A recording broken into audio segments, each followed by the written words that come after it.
Hi, I'm Bob French.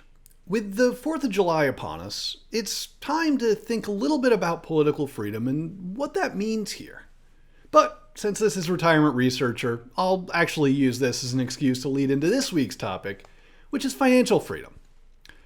People think about retirement as the goal, or at least the overwhelming inflection point of their retirement plans.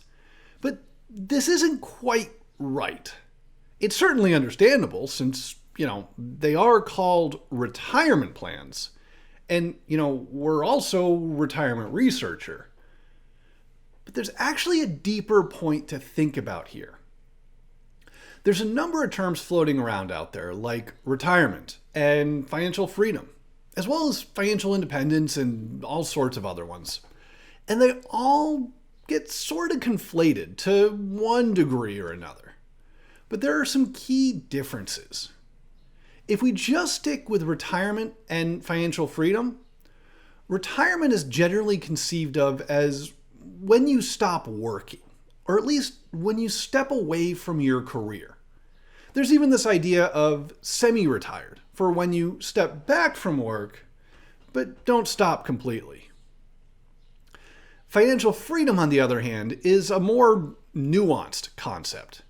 It's when you don't need to work anymore, irregardless of what you choose to do from that point forward. And everyone's reaction to this will be different. If you hate your job, the day you realize you've hit financial freedom is probably the day before you retire.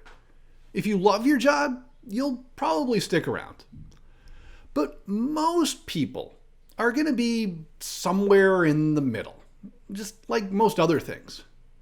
But one thing to point out, though, is that you'll probably like your job more after you hit financial freedom, since you just don't need to sweat the small stuff anymore.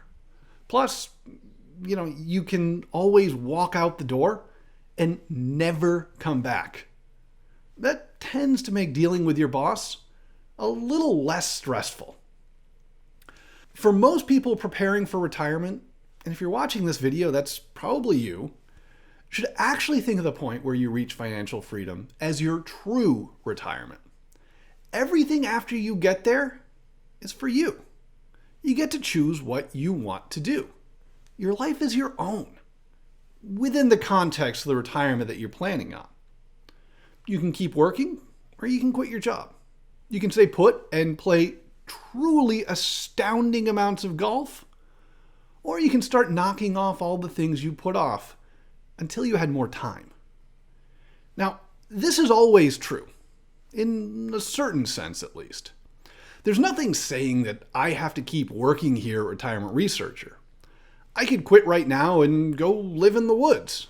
And the same applies to absolutely everyone else. But most people probably wouldn't be very happy with that life. And I certainly know that my wife, who grew up in New York City, really wouldn't like that. Financial freedom is the tipping point where you would be comfortable walking away, at least from a financial perspective. You've saved enough or are in a position where you would have a good enough life, whatever that means to you, that you're prepared for the retirement that you've planned for. The question then becomes, how do you know when you've reached this point? The real answer is that the point where you hit financial freedom is just unknowable. There truly is some day where we flip into financial freedom, but it's impossible to identify with that level of specificity. There's just too much randomness in the mix. But that doesn't mean that this is all just idle semantics. We've still got the normal tools of financial planning, and this is what they're here for. But starting off with an easy case. If you have enough reliable income to meet your income needs, as well as something extra tucked away in reserve to meet your unexpected needs, which will absolutely happen, you're probably in pretty good shape.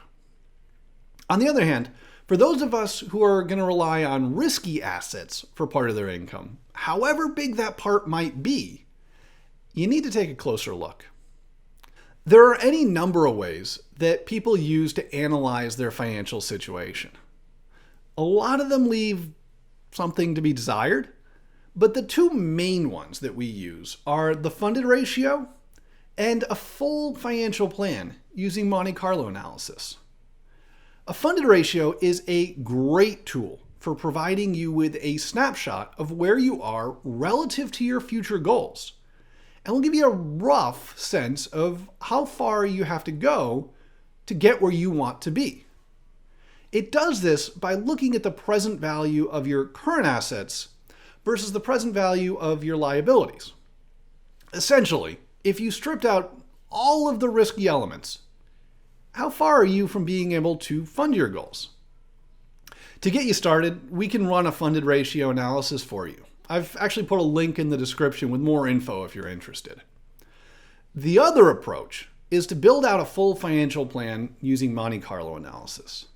This is a lot more involved, but the benefit is that you can actually get a lot more specific answers and actually use it to test out different strategies. But more than the specific analysis, changing your view about retirement from the point where you actually walk away from your career to the point where you could walk away from your career and just do what you want can help us put our retirement plans into better perspective.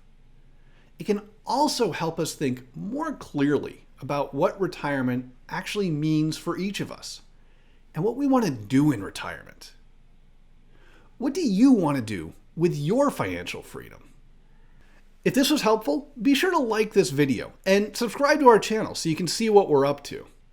Also, if you have any questions on this or anything else that you'd like me to address, just drop them in the comments below. You can also see what we're up to on the web at retirementresearcher.com, and be sure to sign up for our weekly newsletter so you can stay up to date on everything that's going on.